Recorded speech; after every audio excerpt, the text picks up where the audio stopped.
ಏಳಿಗೆಯನ್ನ ಮಾಡ್ತಾ ಇದ್ದಾರೆ.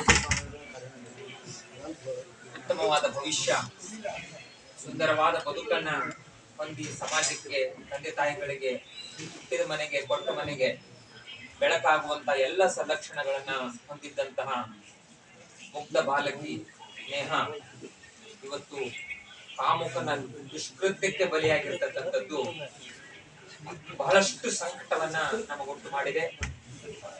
ಇವತ್ತಿನ ದಿವಸ ಯಾವ ಶಬ್ದಗಳಿಂದ ನಾನು ಆತನನ್ನ ಬೈಬೇಕು ಅಂತ ಗೊತ್ತಾಗ್ತಾ ಇಲ್ಲ. ಇದಕ್ಕೆ ಯಾವುದೇ ನೇಹ ನಮ್ಮ ಸಮಾಜದ ಹುಡುಗಿ ಅಂತ ತಿಳ್ಕೊಂಡು ನಾವ್ಯಾರು ಬೆಂಬಲಕ್ಕೆ ಬಂದಿಲ್ಲ. ಅವಳಲ್ಲಿರ್ತಕ್ಕಂಥ ಉನ್ನತವಾದ ಬದುಕು, ಅವಳು ಯಾವುದೇ ಸಮುದಾಯದವಳಿದ್ರು ಕೂಡ ನಾವು ಈ ತರ ಒಂದು ಪ್ರತಿಭಟನೆಯನ್ನು ಮಾಡಲೇಬೇಕಾಗುತ್ತೆ. ಇದೊಂದು ಮಾನವೀಯತೆಯ ರಕ್ಷಣೆಗಾಗಿ ನಡೀತಕ್ಕಂಥ ಹೋರಾಟವೇ ಹೊರತು ಒಂದು ಸೀಮಿತ ದೃಷ್ಟಿಕೋನ ಅಲ್ಲ.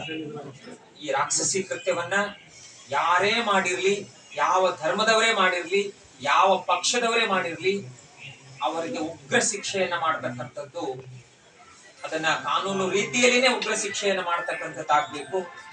ಇವತ್ತು ಉದ್ವೇಗಕ್ಕೊಳಪಟ್ಟು ಮಾತಾಡೋದಲ್ಲ,